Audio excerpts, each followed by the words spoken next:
नमस्कार साथियों, DSSB TGT मध्यकालीन भारत का इतिहास हम पढ़ रहे हैं। पिछली क्लास में जहांगीर का टॉपिक हमने कंप्लीट किया था। जहांगीर का एक क्विक हाइलाइट्स जो थी वो रिकैप कर सकते हैं। जहांगीर के टॉपिक में हमने शुरू में बात की थी, उसका सक्सेशन स्ट्रगल एक तरह से हल्का सा रहा था खुसरो के साथ। जैसे ही वो गद्दी पे बैठा, कुछ शर्तें उसके सामने रखी गई थी आमिरों द्वारा। एक तो खुसरो समर्थकों और खुद खुसरो दोनों को किसी को नुकसान नहीं पहुंचाया जाए। दूसरी शर्त थी कि इस्लाम की रक्षा की जाए। दोनों चीजों को अमली जामा पहनाया गया। खुद जहांगीर जो था उसने कुछ पॉलिसी चेंजेस किए जनता के लिए, इस्लाम को ध्यान में रखते हुए कुछ चेंजेस लाए। जैसे आपको बताया था कि कान काटने की घृणित प्रथा वहां चलती थी, उसको बंद करवा दिया गया। इसके अलावा व्यापारियों के लिए उनकी जो गठरियां थी, उनकी गांठें खोलने का एक सिस्टम चलता था। अधिकारी जो थे वो अपनी मनमानी किया करते थे, वो बंद करा दिया गया। टैक्सेशन जो था वो इस्लाम के अकॉर्डिंग लाने का प्रयास किया गया। इसके अतिरिक्त अधिकारियों के ऊपर थोड़ा सा नियंत्रण बढ़ाया गया कि वो जब आपस में विवाह संबंध स्थापित करते थे, तो पूर्व में भी हमने देखा था बलबन या अलाउद्दीन खिलजी के समय ये चीजें रेगुलेट की गई थी, यहाँ भी की गई। मांसाहार और मादक द्रव्यों के सेवन पे कुछ तरह के प्रतिबंध लगाए गए, कुछ फिक्स कर दिए गए। थर्सडे यानी बृहस्पतिवार और संडे को एक तरह से एग्जेम्प्ट रखा गया, क्योंकि एक दिन तो पिताजी का जन्मदिन था अकबर का और दूसरा दिन उसकी खुद की ताजपोशी का दिन। ये थी जहांगीर के शासनकाल की शुरू की कहानियां। इसके अलावा बाद में हमने देखा कि जहांगीर का एक विवाह मानी बाई से हुआ था। आमेर की राजकुमारी थी। उनका पुत्र सबसे बड़ा खुसरो, जिसको अकबर अपने एक तरह से फ्यूचर के उत्तराधिकारी के रूप में देखने लगा। पर स्वाभाविक सी बात है कि यहाँ पे खुसरो गद्दी का जब दावेदार बन जाता है तो ये प्रॉब्लम क्रिएट करता था। और जहांगीर इस वजह से थोड़ा इस तरह से द्वेष भावना रखता था। अल्टीमेटली जहांगीर राजा बन तो गया, लेकिन खुसरो के प्रति उसके मन में डाउट्स थे, सेकंड थॉट्स थी। दूसरी बात, जहांगीर की जो पहली वाइफ मैंने आपको बताया मानी बाई, जिनके साथ इनका विवाह हुआ, उन्होंने आत्महत्या कर ली थी। जहांगीर की अय्याशियों से परेशान होकर जहांगीर एक तरह से व्यसन में, शराब के नशे में डूबा रहता और ये चीज उसको मानी बाई के लिए थोड़ी घातक साबित हुई और वो सुसाइड कर लेती। यहां से प्रॉब्लम क्रिएट होती है कि एक तो खुसरो, दूसरा जयपुर के जो मानसिंह जी थे वो इनके दरबार में मुगलों के बैठा करते थे, लेकिन मानसिंह, मिर्जा अजीज पोका, ये सब मिलके अब खुसरो को अगला सुल्तान बनाना चाहते थे, लेकिन कोई योजना उनकी काम नहीं करी। जैसे ही शासक बना जहांगीर, उसने उसके बाद एक बार के लिए तो माफ कर दिया, लेकिन जैसे ही उसने मौका देखा कि ये सब दूसरे अभियान पे गए हुए थे मानसिंह और मिर्जा अजीज पोका, तब खुसरो को वापस टारगेट किया गया। खुसरो को आगरा में जेल में डाला गया। खुसरो वहां से भाग निकलता है, भाग के आगे जाके गुरु अर्जन सिंह की सहायता लेता है। वहां पे गुरु अर्जन सिंह इनको आशीर्वाद देते हैं, पर एक युद्ध होता है, भटवाड़ा का युद्ध, खुसरो और जहांगीर के बीच। इस युद्ध में खुसरो हारा, उसके बाद पकड़ा गया, सजा दी गई, हटा दिया गया रस्ते से। बदले की भावना के साथ जहांगीर इसके बाद गुरु अर्जन सिंह को भी टारगेट करता है। गुरु अर्जन सिंह कौन थे? ये सिखों के पांचवें धर्मगुरु, सिखों के पांचवें धर्मगुरु अर्जन सिंह। ये अब यहाँ पे उनको एक तरह से उनके ऊपर और उनके अनुयायियों पे अत्याचार किए जाते हैं जहांगीर के बाद। ये शुरुआत थी मुगल सिख दुश्मनी की। इसके बाद जब हम आगे बढ़े तो उसके बाद हम देखते हैं कि जहांगीर जो था ये एक और विवाह करता है मारवाड़ की राजकुमारी जोधाबाई से। वही जोधाबाई जो जोधा अकबर के नाम पे आपको दिखा दी, हरखूबाई की स्टोरी, तो नाम जोधा एक्चुअल में जहांगीर के साथ जोड़ा गया था। जहांगीर की रानी बनी थी जोधाबाई, मोटा राजा उदय सिंह की पुत्री थी, और ये अब इधर की दिल्ली सल्तनत की वापस अगली रानी बनी। इनका पुत्र था खुर्रम। खुर्रम का नाम आप आगे और सुनोगे। आज का हमारा टॉपिक इनफैक्ट खुर्रम ही है। कल हमने बात की थी। फिर इसके बाद एक और कैरेक्टर की कि जहांगीर जब राजा बना तो दो लोगों का प्रभाव बढ़ गया। एक तो था वीर सिंह बुंदेला और दूसरा ग्यास बेग। वीर सिंह बुंदेला क्योंकि उसके लिए, जहांगीर के लिए उसने अबुल फजल को मारा था, इस वजह से जैसे जहांगीर राजा बना अबुल फजल को मारने के लिए इसको रिवॉर्ड दिए गए, और वीर सिंह बुंदेला थोड़ा सा एक तरह से उसके ऊपर सम्राट की कृपा दृष्टि रही। अगला दूसरा इंसान था ग्यास बेग। ग्यास बेग कौन था? ग्यास बेग एक मामूली सा सेना में अकबर के समय। ग्यास बेग की बेटी थी मेहरुनिसा। मेहरुनिसा के साथ जहांगीर का अफेयर था। अकबर को ये मंजूर नहीं था, हमने पिछली क्लास में बात की थी, क्योंकि अकबर एक पॉलिटिकल कार्ड की तरह खेलता था जहांगीर के विवाह को। इसलिए जहांगीर की ये खुद की एक तरह से बोला जाए कि एक सामान्य सैनिक की बेटी के साथ ये जो अफेयर चला ये मान्य नहीं था। रिजल्ट ये हुआ कि ग्यास बेग के थ्रू इसकी शादी करवा दी गई। जहांगीर कुछ दिन बाद नशे में धुत रहा, कोई आइडिया नहीं। बाद में थोड़े टाइम बाद अब जहांगीर जब सुल्तान बना तब वापस अप्रोच किया गया। तो फिर जो नूरजहां के नाम हम मुगल इतिहास में आगे सुनते हैं, ये मेहरुनिसा जो थी ये नूरजहां के नाम से प्रसिद्ध हुई। कल पूरी स्टोरी हमने देखी थी डिटेल में। मेहरुनिसा उसके बाद एक तरह से वहां से ले आई गई वापस। शेर अफगान के साथ उसका विवाह किया था उसके पिता ने, लेकिन जहांगीर जैसे ही राजा बना तो उसने शेर अफगान के साथ कुछ षड्यंत्र रच कर उसको मरवा दिया। मेहरुनिसा मुगल दरबार में और फिर बाद में मुगल हरम में लाई गई एक परिचारिका के तौर पे। यहाँ पे आपको बताया था हामिदा बेगम की परिचारिका बन के आई। उसके बाद यहाँ से 4 साल बाद जहांगीर उससे निकाह कर लेता है। नूरजहां की उपाधि मेहरुनिसा को मिलती है और भारतीय मध्यकालीन इतिहास में एक रिमोट कंट्रोल शासिका जो बोला जाए कि जहांगीर शासक था लेकिन उस पर रिमोट कंट्रोल किसका था, तो नूरजहां का था। तो नूरजहां यहाँ से फेमस हुई। उसके बाद शासन को एक तरह से पूरा पूरा सेंट्रलाइज कर लिया, केंद्रीकरण कर लिया गया नूरजहां की तरफ। मीनवाइल जहांगीर जो था ये चित्रकला में दीवाना हो रहा था। चित्रकला में इससे बेहतर और कोई था नहीं राजा आसपास में। और इसके दरबार में जो बैठे होते थे उस समय के दुनिया के सबसे सर्वश्रेष्ठ पेंटर्स जो थे वो जहांगीर के दरबार में थे। जहांगीर खुद एक नेचुरलिस्ट था, नेचर की बड़ी अच्छी ड्राइंग्स किया करता था। हद तो ये भी थी कि अगली जो बड़ी पावर भारत में आई अंग्रेज, उनकी नुमाइंदगी करने के लिए आए कैप्टन विलियम हॉकिंस और उसके बाद थॉमस रो, दोनों जहांगीर के दरबार में हाजिरी लगा के गए थे। उनको पता था कि बादशाह जो है जो दीवाना है पेंटिंग्स का, तो अंग्रेजी शैलियों की कुछ पेंटिंग्स भी वो गिफ्ट के रूप में लाए थे। जहांगीर फ्लैट हो गया था, उनको परमिशंस दे दी थी और एक तरह का संरक्षण प्रदान कर दिया था बाकी की यूरोपीय शक्तियों के खिलाफ। वो नए एक युग की शुरुआत थी कि अब अगली जो पावर आने वाली थी दिल्ली की सत्ता पे, दिल्ली या बंगाल या पूरा भारत की सत्ता पे, उनके लिए एक मार्ग प्रशस्त जहांगीर ने सबसे पहले कर दिया। इसके अलावा जहांगीर के टाइम पे हमने आपको बताया कि ये नूरजहां गुट बन गया था। नूरजहां गुट में कौन थे? मां नूरजहां की असमत बेगम, पिता ग्यास बेग, उसके अलावा भाई आसफ खां और खुर्रम, शहजादा खुर्रम, जोधाबाई का पुत्र। ये 4 लोग नूरजहां के साथ मिलकर पूरी सत्ता का केंद्रीकरण कर चुके थे।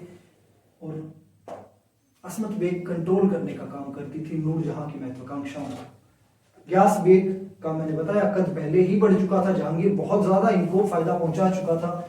इत्मद उद्दौला की उपाधि दी गई इनको। उसके बाद इनकी मृत्यु के बाद नूरजहां ने इनका एक मकबरा भी बनवाया, इत्मद उद्दौला का मकबरा।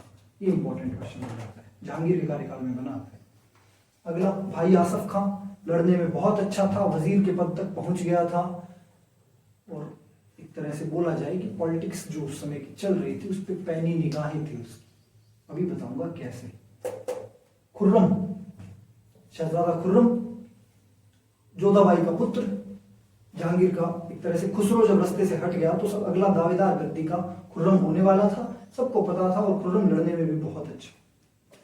अब स्टोरी ये हुई कि पहले सब कुछ सही चल रहा था, लास्ट में फिर ये हुआ कि आसफ खां जो था उसने अपनी बेटी का निकाह करवा दिया खुर्रम से, पावर ट्रांसफर करने के लिए। एक तरह से अगला शक्ति का केंद्र खुर्रम बनने वाला था। अभी जो नूरजहां कंट्रोल कर रही थी, अगला खुर्रम होने वाला था। स्वाभाविक सी बात है कि यहाँ पे अब थोड़ी प्रॉब्लम क्रिएट होने वाली थी। नूरजहां को जलन थी, नित नए षड्यंत्र रचे जाने लगे और अल्टीमेटली रिजल्ट ये हुआ कि खुर्रम जो था ये एक तरह से एक विद्रोह भी कर बैठता है अपने पिता के शासन के खिलाफ और चीजें थोड़ी बिगड़ती है।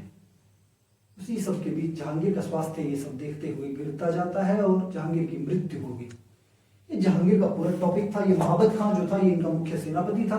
सारे जो भी पिछली क्लास में हमने बात की थी वो हमने कंप्लीट डिस्कस की। आज का टॉपिक हमारा होने वाला है खुर्रम। ये शहजादा खुर्रम जो था मुगलिया सल्तनत की गद्दी पे बैठा।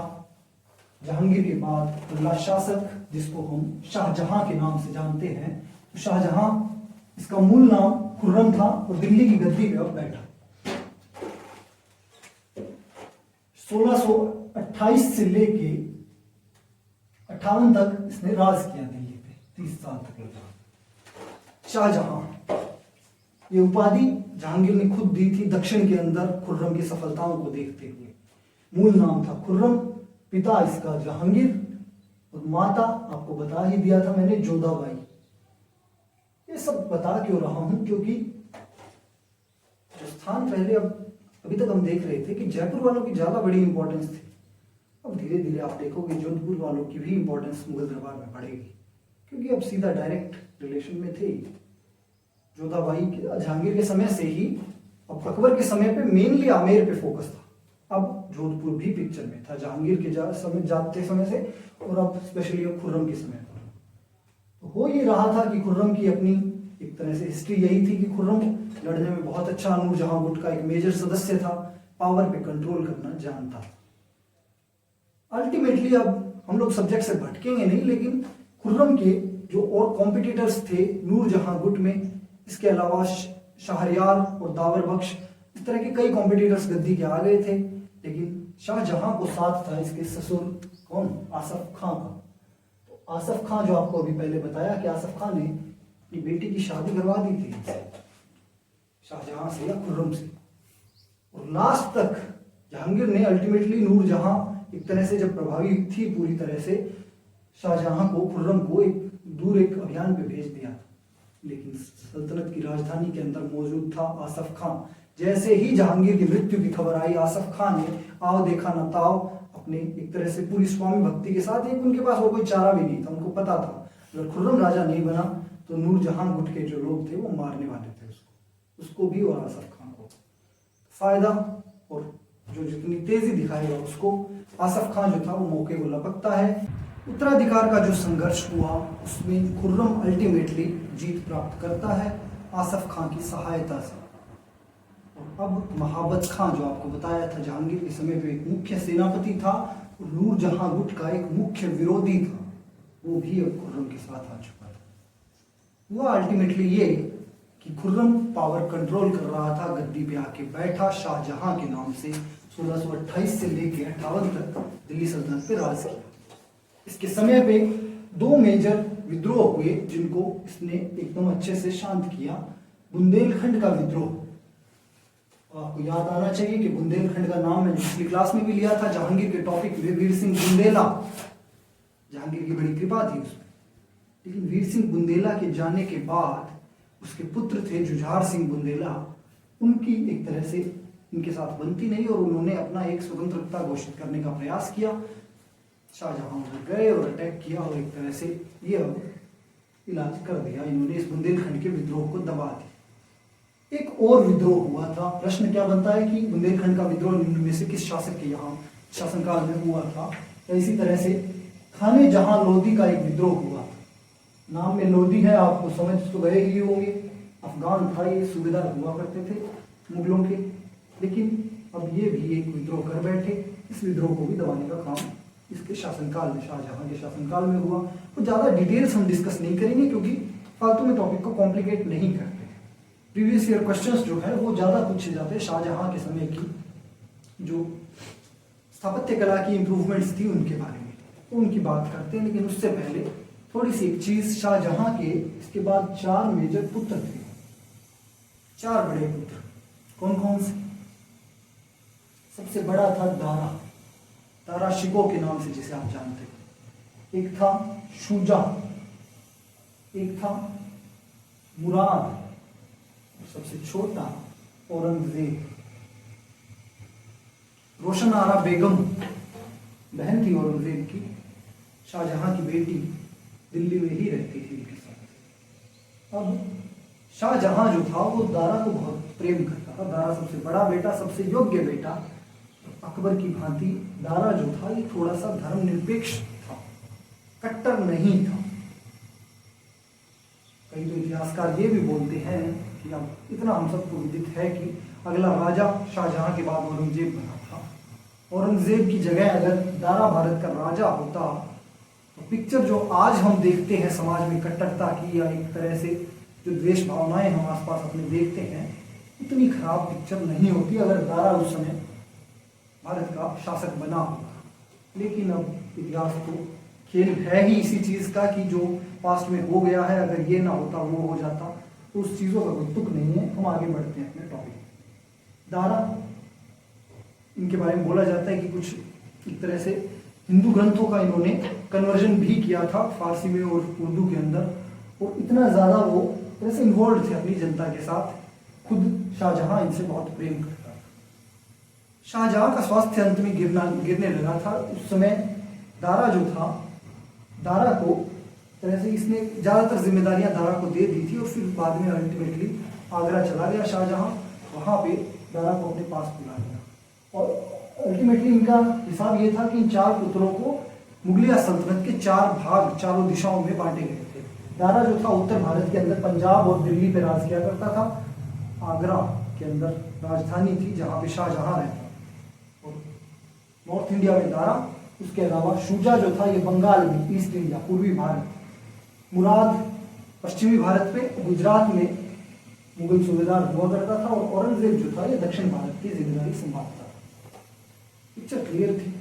जैसे ही शाहजहां बीमार पड़ा तो दारा को अपने पास बुला लिया, क्योंकि दारा चहेता पुत्र था। बाकियों को एक मौका दिखा कि उत्तराधिकार का संघर्ष होने वाला है। मुराद ने सबसे पहले अपने आप को राजा डिक्लेयर कर दिया गुजरात में। मुराद और शुजा दोनों के दोनों एक तरह से लेटर भेजते हैं औरंगजेब के पास, दक्षिण में हमें ज्वाइन करो अपने समर्थन प्राप्त करने के लिए। इस संघर्ष कैसे चला इसको हम औरंगजेब के एक तरह से टॉपिक में देखेंगे। आज आपको बस एक इंट्रो इसका इसलिए दिया कि ये इनके पुत्र थे। शाहजहां के समय पे मेजर एक तरह से बोला जाए कि इवेंट जो था वो उत्तराधिकार संघर्ष था, शाहजहां की आंखों के सामने हुआ। और इम्पोर्टेंट टॉपिक हो, शाहजहां की बात कर रहे हैं, मुमताज की बात ना हो और ताज की ना हो, ऐसा हो ही नहीं सकता। तो पहले तो मुमताज महल, जिनकी याद में इन्होंने ताजमहल बनवाया था। कौन थी मुमताज महल? तो शुरू में बताया था, एक नाम मैंने लिखा था, ये आसफ खां। आसफ खां ने अपनी बेटी की शादी खुर्रम से कर दी थी। आपको ये बात बताई थी।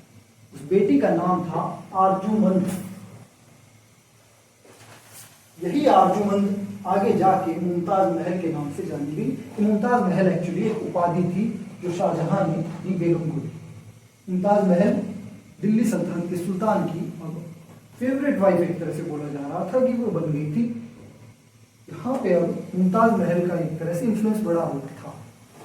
मुमताज महल की जब मृत्यु हुई तो इनकी याद में ताजमहल बनाया गया। इनकी 14 संतानें थी शाहजहां के साथ। अब ताजमहल की स्टोरीज जो है, ताजमहल में कब्र बनाई गई मुमताज महल की और लास्ट में जब शाहजहां की डेथ हो गई तो उसको भी मुमताज की कब्र के बगल में एकदम उनको भी दफनाया गया।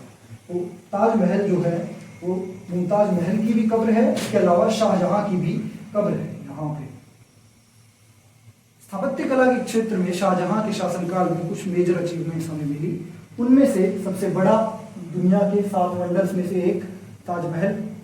उसके अलावा एक मोती मस्जिद बनाई गई थी। ये आगरा की मोती मस्जिद जो थी शाहजहां के समय बनाई गई थी। आगरा की बोल रहा हूँ, मोती मस्जिद आगे आप औरंगजेब के टाइम भी देखोगे, वहीं वहां पर भी आपको बताऊंगा। अभी के लिए मोती मस्जिद आगरा वाली शाहजहां द्वारा बनाई गई। इसके अलावा एक तख्त ए ताउस, एक शानदार सा, एक बहुत ही एक तरह से बोला जाए ग्रैंड तख्त बनवाया गया, जिसके ऊपर ही ऊपर कोहिनूर का हीरा भी लगा। तख्त ए ताउस मयूर शेप में था, ये मोर की शेप में ऐसे बोला जाता था इसको, क्योंकि उसके थोड़े से जो पीछे का चेयर पार्ट जो होता है उसको मोर का एक विजन देने का ट्राई किया गया। उस समय की ये सबसे एक तरह से बोला जाए कि सबसे नायाब जो हमें स्थापत्य कला की, या स्थापत्य कला की नहीं, इसको बोला जाए कि एक तरह की एक आर्ट फॉर्म जो हमें मिली है वो ये था तख्त ए ताउस। तख्त ए ताउस शाहजहां से रिलेट आप कर सकते हैं। इसके अलावा जामा मस्जिद, दिल्ली की जामा मस्जिद जो थी वो बनवाई गई शाहजहां द्वारा। दिल्ली का लाल किला वो भी शाहजहां के द्वारा बनवाया गया। और एक था शालीमार बाग, लाहौर में स्थित है ये शालीमार बाग, इसको भी शाहजहां द्वारा बनाया गया। ये मेजर अचीवमेंट्स इनकी ये सारी स्थापत्य कला के क्षेत्र में थी। शाहजहां एक इम्पॉर्टेंट कैरेक्टर हमको हिस्ट्री में इधर दिखता है, क्योंकि अब आप देखोगे एक पैटर्न आपको दिख रहा है। जहांगीर के समय पे चित्रकला की उन्नति हुई, शाहजहां के समय पे स्थापत्य कला के मार्वल्स जो आज हमें देखने को मिलते हैं दिल्ली में, वो सारे यहाँ पे सेटअप हुए। शाहजहां की मृत्यु लास्ट में होती है बीमार होकर, और एक तरह से जब ये युद्ध सब चल रहा था, लास्ट में औरंगजेब गद्दी पे बैठता है, औरंगजेब इन्हें जेल में डाल देता है, और जब मर जाते हैं तो इनको एक तरह से मुमताज के बगल में ही दफना गया। ये शाहजहां की कहानी थी। पूरा टॉपिक हमारा आज ही कंप्लीट होता है। क्विक रिवीजन हम कल क्लास के स्टार्ट में करेंगे, अगले क्लास के स्टार्ट में। Thank you very much.